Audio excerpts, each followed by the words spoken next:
Les Confessions de saint Augustin, livre 8, chapitre 12. Comment, après avoir entendu une voix du ciel, il fut miraculeusement converti par la lecture d'un passage de saint Paul. Après qu'une profonde méditation eut tiré des plus secrets replis de mon âme et exposé à la vue de mon esprit toutes mes misères et tous mes égarements, je sentis s'élever dans mon cœur une grande tempête qui fut suivie d'une pluie de larmes, et afin de la pouvoir verser tout entière avec les gémissements dont elle était accompagnée, je me levai et me séparai d'Alypius, jugeant que la solitude me serait plus propre pour pleurer tout à mon aise, et je me retirai assez loin et à l'écart, afin de n'être point troublé même par la providence d'un si cher ami. Voilà l'état où j'étais dont il s'aperçut. Car je crois que j'avais dit quelques paroles d'un ton de voix qui témoignaient assez que j'étais tout près de fondre en larmes. Aussi je me levai, et lui, tout rempli d'étonnement, demeura au même lieu où nous étions assis. Je me couchai par terre sous un figuier. Je ne saurais dire en quelle manière, et ne pouvant plus tenir mes larmes, il en sortit de mes yeux des fleuves et des torrents, que vous reçûtes comme un sacrifice agréable. Je vous dis plusieurs choses ensuite, sinon en ces mêmes termes, au moins en ce même sens. Seigneur, jusques à quand? Jusques à quand serez-vous en colère contre moi? Oubliez, s'il vous plaît, mes iniquités passées.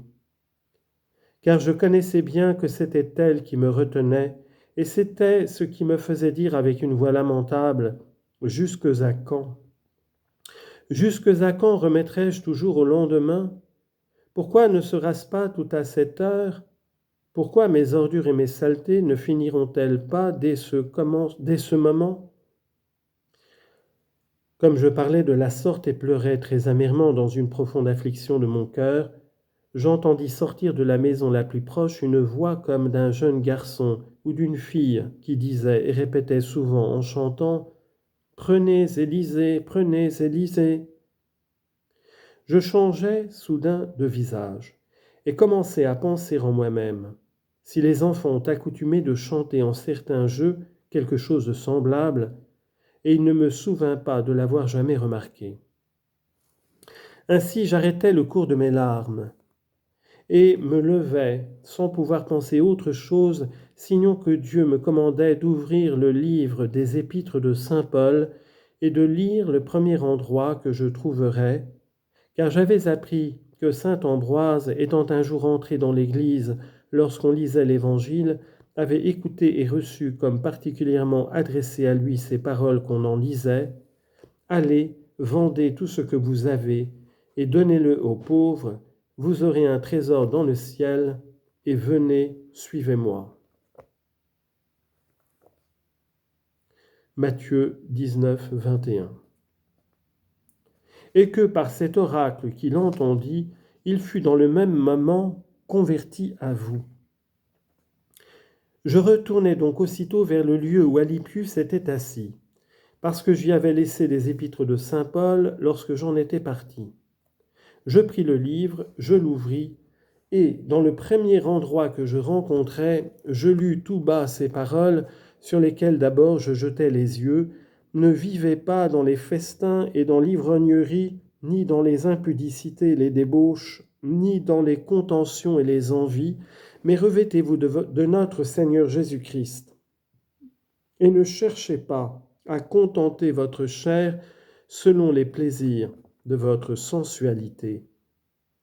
Romains chapitre 13, versets 13 à 14. Je n'en voulus pas lire davantage, et aussi n'en était-il pas besoin, puisque je n'eus pas plutôt achevé de lire ce peu de lignes qui se répandit dans mon cœur comme une lumière qui le mit dans un plein repos et dissipa toutes les ténèbres de mes doutes. Puis, ayant marqué cet endroit du livre avec le doigt, ou je ne sais quelle autre marque, je le fermai, et avec un visage tranquille, je fis entendre à Alypius ce qui m'était arrivé. Lui, de son côté, me découvrit ce qui se passait en lui et que j'ignorais. Il désira de voir ce que j'avais lu. je le lui montrai.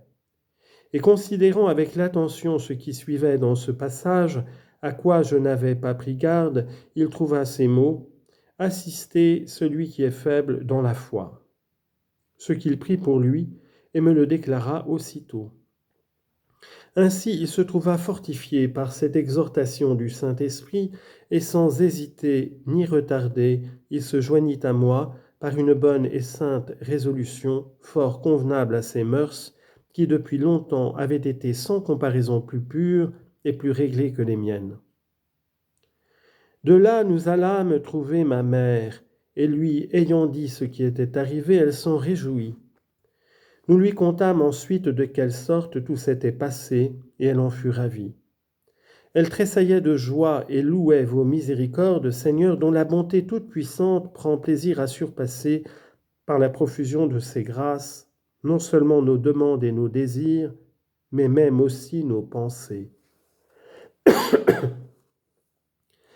Car elle voyait que vous lui aviez beaucoup plus accordé pour moi qu'elle n'avait accoutumé de vous demander par ses gémissements et par ses larmes.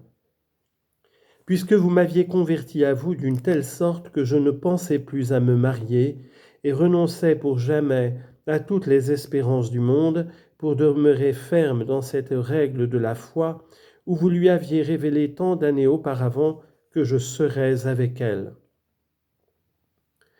Ainsi vous avez changé ses pleurs en une joie beaucoup plus grande qu'elle n'avait osé désirer et d'une manière beaucoup plus chaste, et qui lui était plus agréable que si elle eût vu naître les enfants qu'elle me souhaitait dans un mariage légitime.